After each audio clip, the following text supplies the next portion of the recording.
Guys, good news. Mohammed Kudus is back. The star boy is back. And today, Leicester City versus West Ham. If Mohammed Kudus scores in that goal, I want to show you how I will be celebrating. Watch this particular video.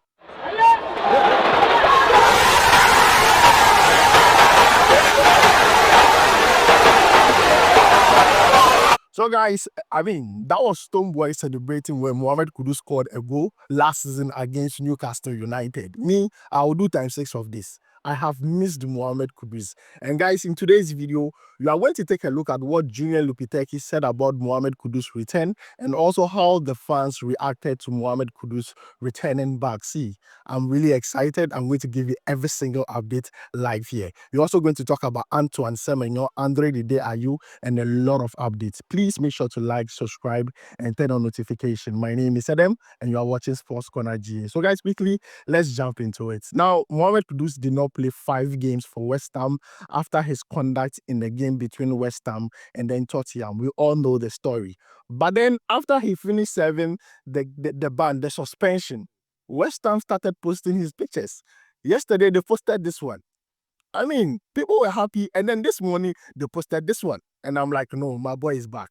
My boy is back. West Ham are throwing in their support for the star boy. But then in a press conference, Julien Lopetegui was asked about Mohammed Kudus' return, and this is what he said. I'm going to read it out very quickly. He says that let's see what is going to happen with Mohammed Kudus.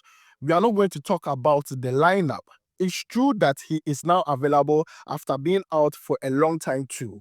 He's ready, working well, and happy to be back, which is good news for us because we have a lot of upcoming games in a row.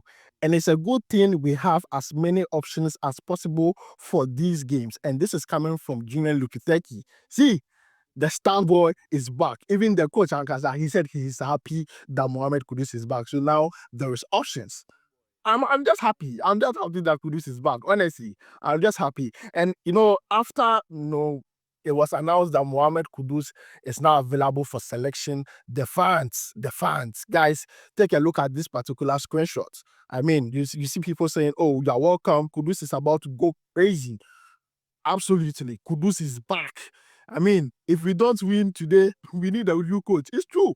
If you have Mohammed Kudus in your team and you don't win, that obviously you need a new coach against a Leicester City side that's already not doing well. You get me? Let me show you other screenshots. This one is saying that Kudus is back, but I'm sure he will sit on the bench. We don't want that. He should start. He has rested enough. Yes, he has rested enough. This one says that, my boy, forget. You are who you think you are, and we support you regardless. Simple. Starboy Sunny.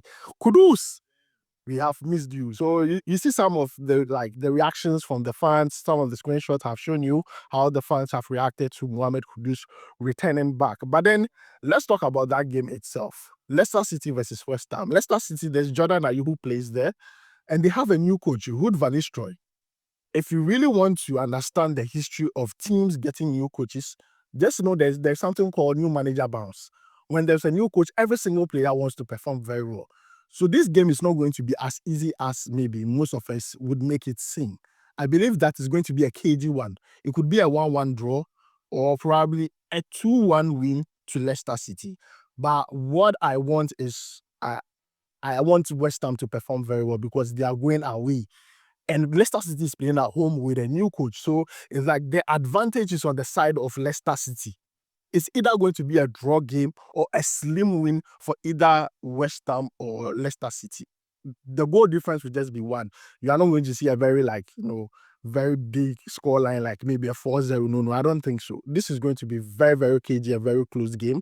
And I'm rooting for Jordan Ayew, who plays for Leicester City. I'm also rooting for Mohammed Kudus, who plays for West Ham. But then I'm more happy because Mohammed Kudus is back and he's likely to start in this game. Even if he doesn't start and comes off the bench, we'll still accept it. So guys, this is the update concerning Mohammed Kudus. Now let's move away from that and talk about Antoine Semenyo. Now we know Antoine Semenyo is getting, a lot of interest from clubs like Liverpool, Newcastle, Tottenham.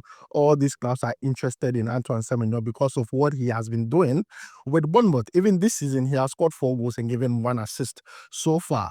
And he did not play Bournemouth's previous game because of accumulated yellow cards, the suspension. So now he's also back. But what we are getting from Bournemouth is that they are not going to stand in the way of any team that wants to sign Antoine Semenyo. In fact, if the player so decides to join Liverpool, they are not going to stand in the player's way. But then they only have one request. Semenyo will not be sold in the middle of the season. So January transfer window, it is not going to be possible because currently Semenyo is a key player for Bournemouth this season. So if any team wants to sign Semenyo, it would have to be at the end of the season. And this is coming from Bournemouth. They're not going to stand in the player's way. But then in the middle of the season, they are not going to sell him. And guys, that is the update that has to do with Antoine Semenyo. Now, let's move away from Semenyo and talk about Andre Dede Ayew. Now, we all know Andre Dede Ayew. He has fallen out of favor when it comes to the national team. But for club level, I mean, things are not going all well for him this season as compared to last season because he played the same team. Now, this season, he has so far played 6 games, no goal, no assist. And currently, Le Havre, his club in the French Liga, are in the relegation zone after 13 games. Currently, they sit 16th with 12 points. But then the good news is that it's only 13 games, and the point gap between them and the team that sits on the 12th, that is Stade Rennais, and shut down Wassa, is just 2 points. So I believe that if we are able to turn things around in the second half of the season, I mean, who knows? They could save themselves from relegation, and Andre Dede Ayew could also keep scoring goals. But then currently things are not going on well for Andre Dede Ayew. No goal, no assist after 6 games, and people feel like it's going to be very hard to make an argument for him to return back to the Black Stars, probably for a farewell game. But then I believe that Andre Dede Ayew is in a team that is currently struggling, but then last season we saw what he could do with that same team. And I believe that if we really want to give Andre Ayew a farewell game, it shouldn't be based on form. We should just send him off properly, as simple as that. Probably we let him play the World Cup qualifiers, but then we don't send him to the World Cup if Ghana actually wins. Or probably we send him to the World Cup and that is it. We close dockets on that. But guys, that is my own suggestion on Andre Dede Ayew and also the updates concerning Andre Dede Ayew. Now, let's move away from that and talk about one particular update that is causing a lot of talks and also arguments on social media. Now, last weekend, Juventus played against Lecce, and then they included an Italian-born Ghanaian player who is just 19 years of age to their squad. Now, this player's name is called Seedorf Augusto Owusu. He's a midfielder. Now, he was included to Juventus squad. That game, Juventus did not use him. He was on the bench. He was an unused substitute. But then this player was coming from the Juventus next gen, where Felix Afinajan also plays. And people were asking, how come this player got the nod ahead of Felix Afinajan to join the first team? Because what people want to see is Felix Afinajan getting the nod to join the first team. But what people do not understand is that Seedorf, he was included to the Juventus next gen exactly the same time Felix Afinajan joined the team. But then this player, he was on loan at Regina. I hope I got the pronunciation right. And he performed very well for them. So when he came back, Juventus were already impressed with his performance. Unlike for Felix Afinajan, who was struggling with Cremonese, this player had a successful loan spell at Regina.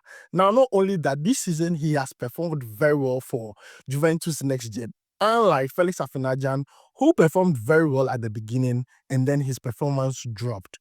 But then we are all praying that Felix Afinajan, he picks up the paces so that he can get the opportunity to join the first team. Because currently Juventus are battling with injuries.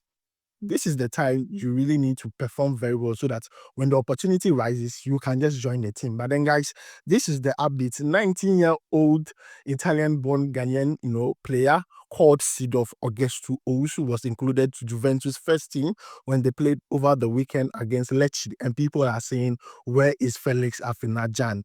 I've explained to you why this player was selected and why Felix Afinajan wasn't selected. So I hope you understand it now. Next, let's talk about Josh Kofi Acheampong, the English-born Ghanaian player who plays for Chelsea. Currently, Chelsea have held talks with the player for a contract extension. But then, the funny thing, before this mutual agreement. The player did not want to sign the contract extension because he was getting interest from Real Madrid, he was getting interest from PSG, and he was dragging his feet. And then Chelsea decided that, see, we'll keep you at bay. You are not going to play the under 21s again. Sit down. When you are ready to extend your contract, then we'll talk. But then what we got is that they have mutually agreed on something. There are fresh terms when it comes to the player's new contract. He's going to sign very soon. But then so far, he has played 4 games for Chelsea's reserve team in the Premier League 2. Yes, Chelsea's reserve team in the Premier League 2. He has played 4 games so far. This player is a player that Chelsea believe in a lot. So Chelsea are not playing with him at all. They are going to give him a long-term contract. You know how Chelsea sign players? 6 years, 5 years. 10 years, yes, they are going to give him such contracts. So, guys, that is the update that has to do with Josh Kofi Acheampong. He is going to get, a new contract. His current contract runs out until 2026. So, we are hoping that, things go on well for him. He plays for the senior team and GFE. He's still eligible to play for England and also for Ghana. So, we can do our thing and see if we can still get him. Now, I want to talk about a last update. I'm going to read this particular update because I feel like this update is really good for young players from Ghana here. So let me pick up the update very quickly. So guys, this update has to do with a young player that has been signed by Danish side from the Ghana, lower tier league or an academy here in Ghana. So I'm going to read out what the article says exactly. Now, the article says that Danish Superliga side Aalborg BK have announced the signing of Ghanaian team Gabriel Kwati. The 17-year-old, whose contract takes effect in January 2025 when he turns 18, impressed Aalborg during his time on trial at the club. Kwate signed a 4-year deal to join the Red and White from the Ghanaian football academy, Vova Sporting Academy. Now, this is what the sporting director of Aalborg had to say about the player. He said that Gilbert Kwate has shown himself well in training both the Superliga squad and also the under-19 league team. And we can see some top skills that he can hopefully further develop and display in the coming years.